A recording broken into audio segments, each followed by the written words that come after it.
At my brother's wedding, everyone pitied me, the career woman, always alone, the one who never quite fit in. But everything changed when my best friend walked in holding my little girl's hand. One moment, I was invisible. The next, my secret life was suddenly on display for the entire family. I never imagined what would happen next, or how a single moment could finally make me seen. If you've ever felt judged for living life your own way, you need to hear this story. The wedding was in 3 weeks, and I had officially been asked to design the seating chart, again. Not because I'm good at design, even though that's literally my career. No, it was because I was so organized, so available, and so single. I could almost hear my brother Mark's voice dripping with that backhanded warmth. You always come through, Nat. Perks of not having a husband to nag you, right?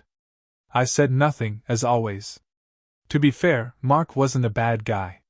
He just had a habit of acting like I was some unfinished person. He's 4 years younger, but ever since he proposed to Claire, a woman who once called me bravely independent, he's treated me like a spinster aunt from a Victorian novel. Every family dinner since then has included at least one comment about my eventual someone. My parents aren't any better. My dad likes to say, "Maybe you'll design a husband one day," like it's original.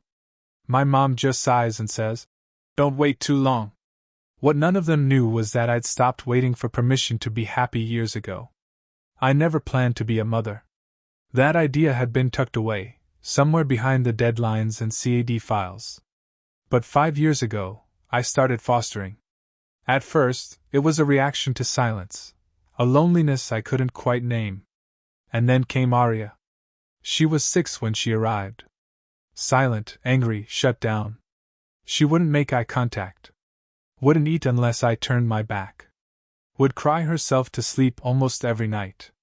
I still remember the first time she reached for my hand on the walk to school, like my heart might explode in my chest. A year later, she called me Mommy. 2 years after that, the adoption was final. Only Rachel knew. Rachel, who moved in the month Aria arrived because I was drowning in school pickups and night terrors and forgotten client calls.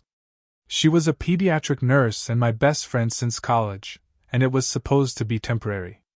But temporary became forever in the quietest, most natural way. There was no dramatic kiss, no tearful confession.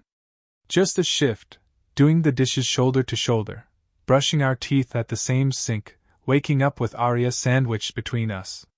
We never announced anything. It was just ours. Everyone thought we were just roommates. 2 women sharing rent. I didn't correct them. I wasn't ready for the questions, the assumptions.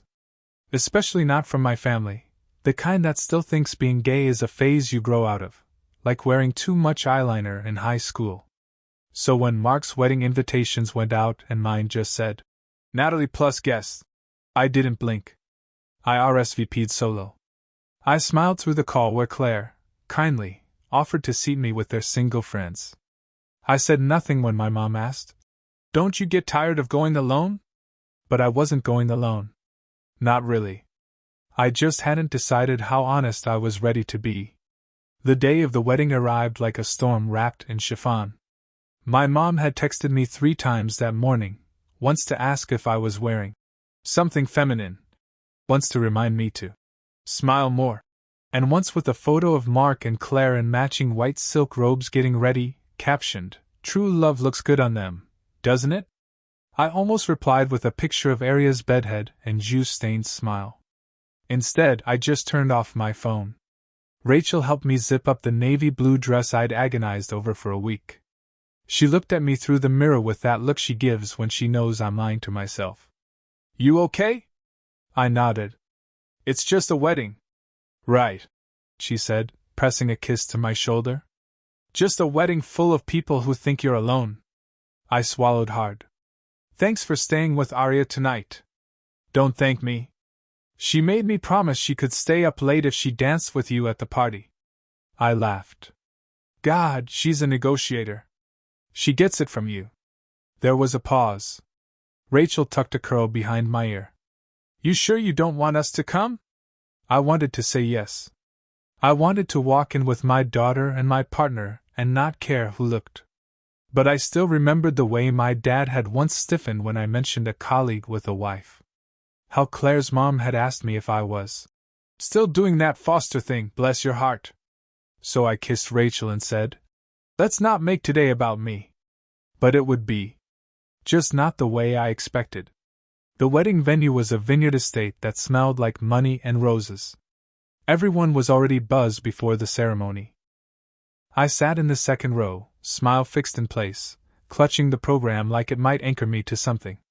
Claire walked down the aisle like she was floating. Mark cried, which surprised me. For a second, I felt the swell of real emotion. They loved each other. They were happy. I was happy for them. But then came the speeches. First, Mark's best man, a high school friend with too many teeth, made some joke about how Mark beat me to the altar. "Guess Natalie's still looking for a guy who meets her blueprints." Laughter. Then Claire's dad raised a glass and said, "Some of us find love early, and some are too busy being fabulous to notice when it knocks. We'll get you married next, Natalie." More laughter. I smiled, nodded, sipped my wine. Then Claire herself, glistening with champagne and triumph, gave her toast. "We just want Natalie to know we love her so much. Even though she's basically married to her work. Don't worry, sweetie. We're making it our mission to find you someone before the cake is gone." That one hurt. I laughed too, but it came out wrong. Someone patted my back. Someone else whispered, "You're such a good sport." I excused myself and walked out into the garden. My chest was tight. Not from shame, but from the weight of everything unsaid. That's when my phone buzzed. A photo from Rachel. Arya, in a little blue dress with white shoes, grinning up at the camera. The caption, "We're outside." Arya insisted. I stared at the message, my thumb hovering over the screen as if the right response would materialize out of thin air. My mind raced through 100 scenarios, my parents' faces, Mark's jaw going tight, Claire's wide, forced smile. I felt suddenly weightless, like the ground had just given way beneath me. I texted back, "Are you sure?" Rachel responded instantly, "She's been practicing her wedding twirl for you all morning. She begged me. I think you should let her." There was a time, not so long ago, when I would have said no. When I would have let my family's opinions decide everything, even the small moments. But as I looked out at the blur of guests through the garden doors, dresses swirling, couples laughing, every face convinced of their own happy little story, I realized I was done hiding.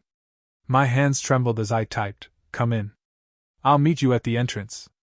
I pushed open the side door and crossed the gravel, the laughter behind me fading to a hum. My heart was thudding, not with fear, but anticipation. I saw them immediately, Rachel kneeling next to Arya, adjusting her little flower clip, both of them looking up when they saw me. Arya ran first, her tiny shoes kicking up dust, arms outstretched. "Mommy!" I knelt, scooping her up. She smelled like baby lotion and hope. She buried her face in my shoulder. "You look like a princess, Mommy." "Rachel said so." Rachel walked over, looking nervous, but her eyes were steady on mine. "She really wanted to dance with you." I glanced back at the venue. "Ready for this?" Rachel nodded.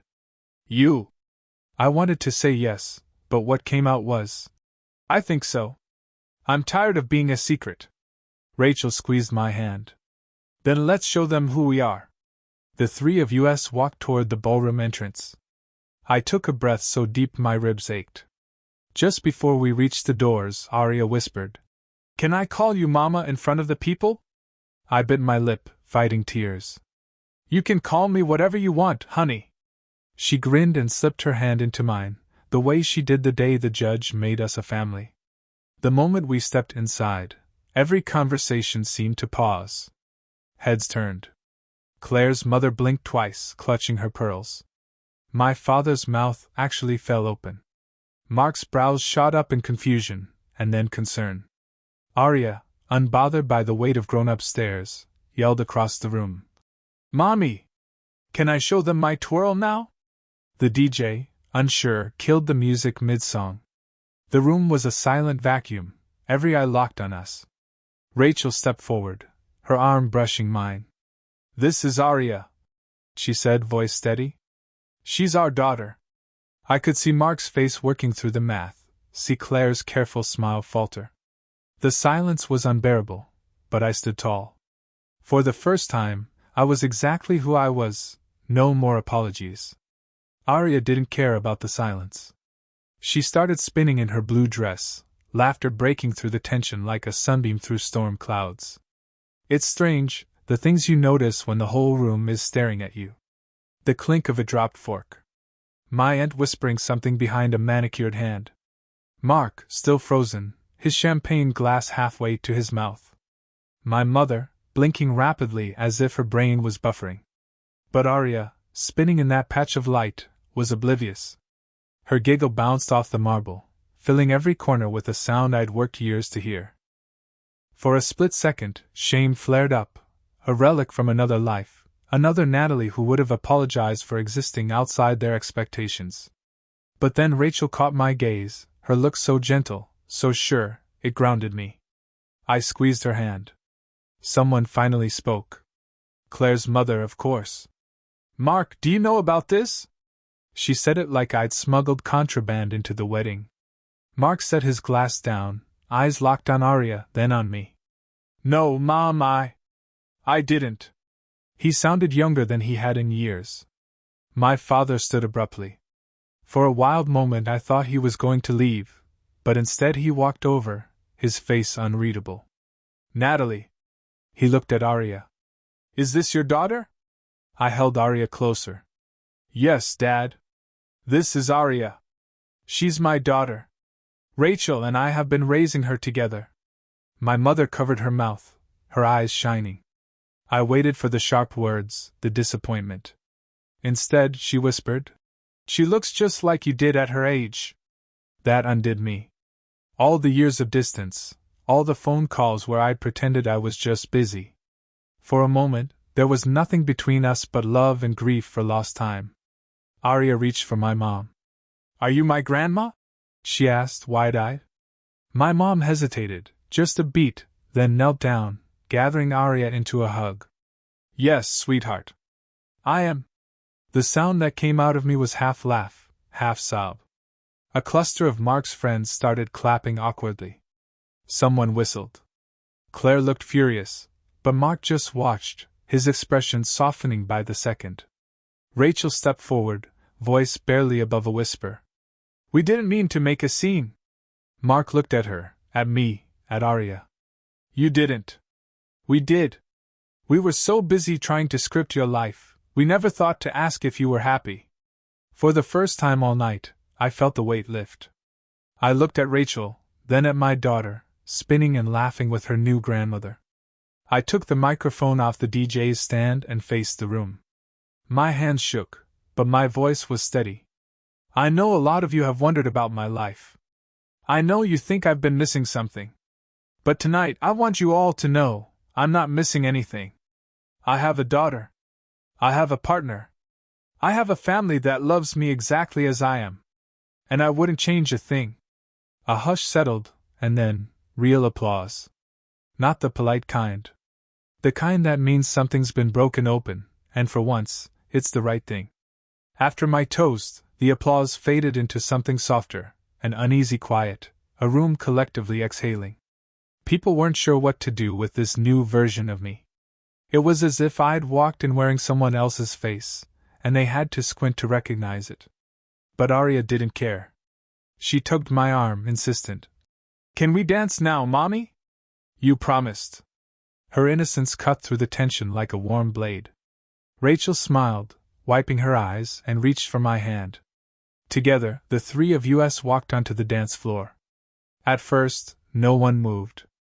Then, as the DJ switched to a slow song, something gentle and sweet, Rachel wrapped her arms around me from behind, and Aria squeezed between us, her tiny hands clinging to my skirt. I could feel everyone watching, but for once, I didn't care. My world had narrowed to the two hearts beating next to mine. After a minute, my father stepped out of the crowd. He cleared his throat, awkward as ever, but there was a softness in his eyes I hadn't seen since childhood. May I? He asked Arya, extending his hands. She looked at me for approval, then let herself be scooped up into her grandfather's arms. He spun her in a clumsy waltz, both of them laughing. My mother joined us, teary but smiling, and even Mark wandered over, hesitant but reaching for Arya's free hand. People started to relax. Someone ordered another round. Claire shot me a brittle smile across the room, but I let it slide. I was done shrinking myself to fit her expectations. Rachel and I stood side by side, watching Arya dance between my father and Mark. Rachel squeezed my hand. They're trying, she whispered. That's all we ever wanted. I know, I said. For the first time, it feels possible. Later, Mark caught me near the bar. His eyes were red, but his voice was steady. Why didn't you tell me? I hesitated. I was scared, honestly. You've always been the golden child. I didn't want you to look at me like I was a stranger. He shook his head. I never wanted to make you feel like that. Claire, she gets in people's heads.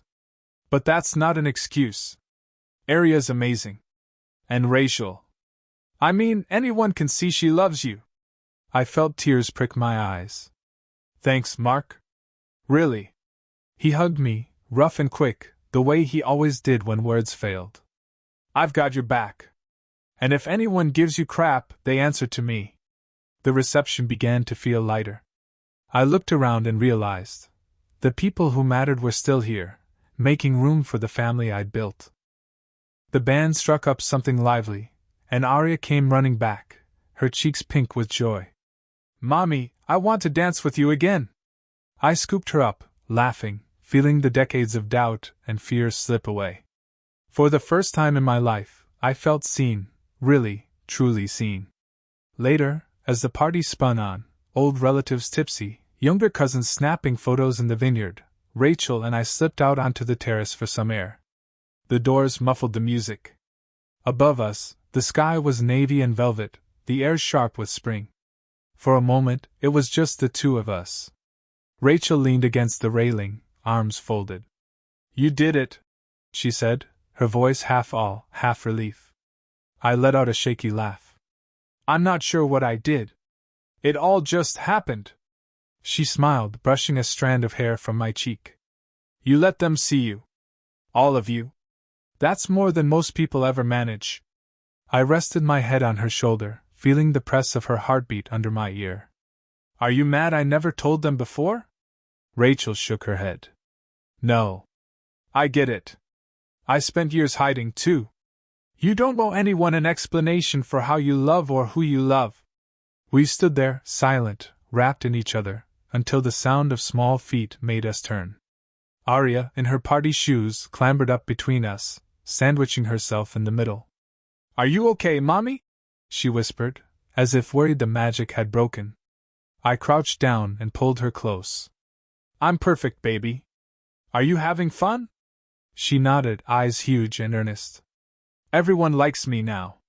Even Grandpa. Is it okay if I call Rachel Mama here too? Rachel crouched beside us, her voice thick. Of course it is. That's who I am, sweetheart. Arya grinned, the gap in her teeth making her look even younger. She flung her arms around both of us. You're my mommies. I love you.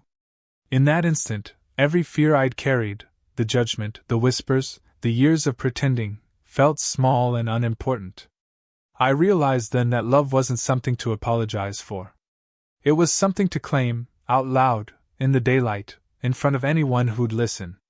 We went back inside, hand in hand, the three of us. The rest of the night passed in a blur, dancing, laughter, stories told by people I'd never imagined would stay to hear mine. My parents, for the first time, didn't hover or correct or sigh. My father even held Arya on his lap and showed her how to tie her napkin like a pirate hat. My mother wiped her eyes so often her makeup smudged. Mark pulled me aside before the bouquet toss. You know, I was wrong. About you. About all of this. I'm sorry. I hugged him, not out of obligation, but because I wanted to. You're my brother. That's all I ever needed. The night wound down. Guests left in clusters, full of cake and gossip and something like awe. For once, I didn't shrink in the corners. I stood in the center, my family beside me, my daughter in my arms. For the first time, I belonged to myself.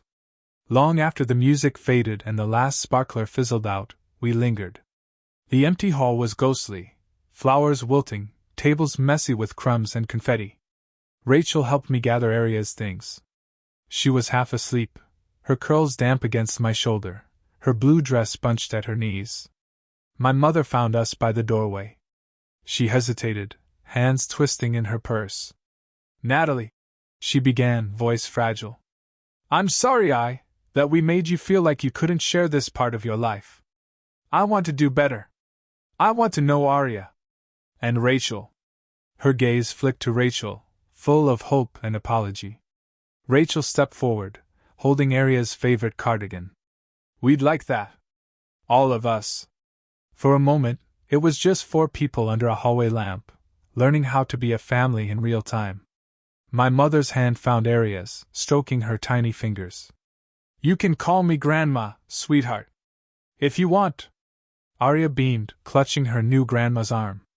I felt Rachel squeeze my waist, grounding me. As we walked outside, Mark joined us, carrying the leftover cake. "You're still my annoying big sister," he teased, voice rough. "But you're a hell of a mom, Nat. I mean it." He hugged me, then Rachel, then knelt to Aria's level. "Hey, you want to come see Uncle Mark's dogs next weekend?"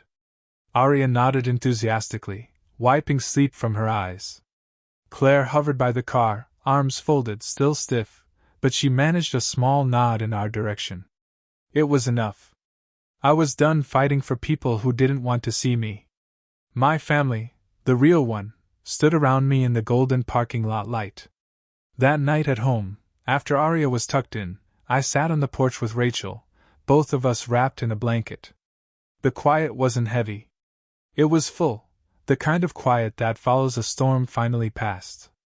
Rachel leaned in, pressing her forehead to mine. "Do you regret anything?" I thought about all the years I'd spent invisible, all the small ways I'd made myself smaller to fit someone else's world. I thought about Aria's arms around my neck, my father's laugh as she spun, my mother's tears. "Not a thing," I whispered. "This is the life I built.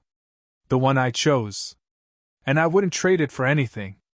Rachel kissed me, slow and certain, and for the first time in my life, I didn't feel like someone's disappointment. I felt whole. Inside, Aria's soft snores drifted down the hall. Tomorrow, there would be questions. There would be new challenges. But tonight, I let myself rest in the truth. Love, real, honest love, had made me visible at last.